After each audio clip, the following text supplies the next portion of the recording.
Okay. Hey, Carlos. Hey, Walter. Hey, so nice to have you here in the SaaS Master Studio. Yeah, thanks for having me. It's a nice place you have here, man. Congrats. Thank you so much. Thank you so much. I mean, your part of the design it came from your ideas here on the right, south side of the camera. Sorry, but it's glad to have you here after working for how long did we work together? 2 years, I think. All in all, Yeah. longer maybe. Yeah, I think longer even. Longer. Wow. Okay. But it's good, and I'm happy we're still connected through SaaS Masters, of course. So you know, friendship. and a friendship especially, of course, that's even more valuable. I'm super happy to have you here in the SaaS Master Shorts. I want to ask you a few questions about RevOps, and what do you think? What is the power behind RevOps?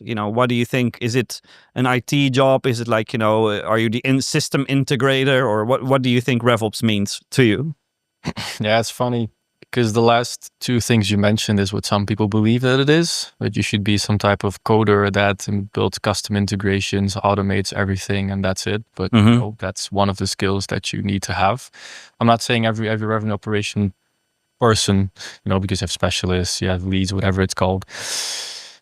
It's nice to have. It's nice to be able to do. But when everything is there, what's next? Execution. No.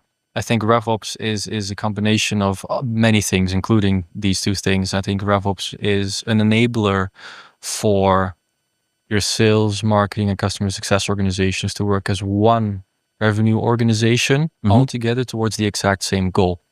And especially the sales and marketing team being aligned on, okay, what do you do there? What do we do? Okay, how can we make sure those efforts are aligned in order to get that goal?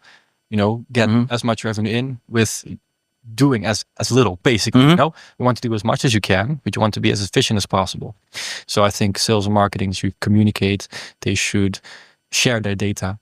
They should collaborate one-on-one many times. And the same for customer success. Feedback needs to loop. We need to get info from our customers, data from our customers, analysis on our customers, who stays the longest, who has the biggest churn risk, etc. All that type of stuff needs to come together. Who does that?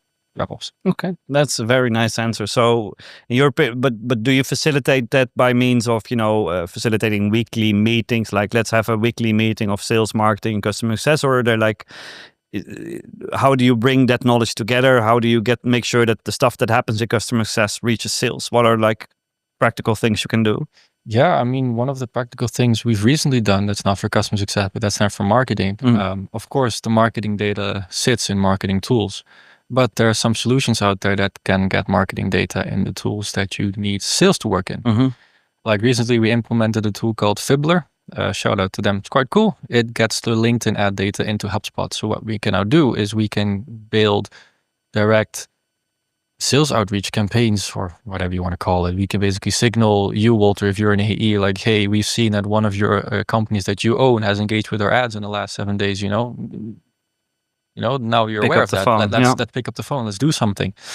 Stuff like that. So it's one, making sure you have one source of truth and all the data feeds back into that thing. Same thing, with RevOps, all about making sure you have one aligned process. So getting the data there and making that actionable, usable, that's one thing. But also that collaboration, what you said, right? To make sure people sit together. Have feedback loop meetings, have general crossover meetings. We have this marketing meeting as well, where we discuss topics, plans, goals, etc. So we're all aligned and know where our heads are pointed, right? And what do you think what is a good time for a company to start a RevOps organization? Is it from day one, like your first hire as a CEO needs to be a CRO, or like what is a good moment in terms of revenue to? I think in order to understand that question, we need to understand why RevOps is needed, and I think RevOps is needed to be able to become scalable. When do you want to become scalable? When you want to scale. Yeah. Right? So when you're a startup, you're figuring out how to even make things work. You're figuring out who your ideal customer is. You're figuring out what the ideal pricing model is. You're figuring out what our best value proposition is. How do we even speak to the customer? What type of messaging should we use? You don't know anything yet in the beginning. Maybe if you're super smart, you can already think about some theoretical stuff, but you need to test it and you need to find it out. Once you start to get these building blocks, you need to glue them together. And that's where RevOps comes in.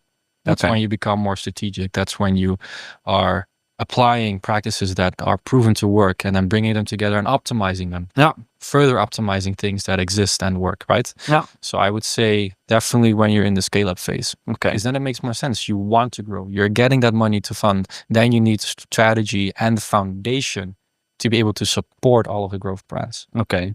So basically, once you have made all the mistakes in startup phase, you've learned the lessons and you're ready to teach new people, that's the right time. Exactly. Nice.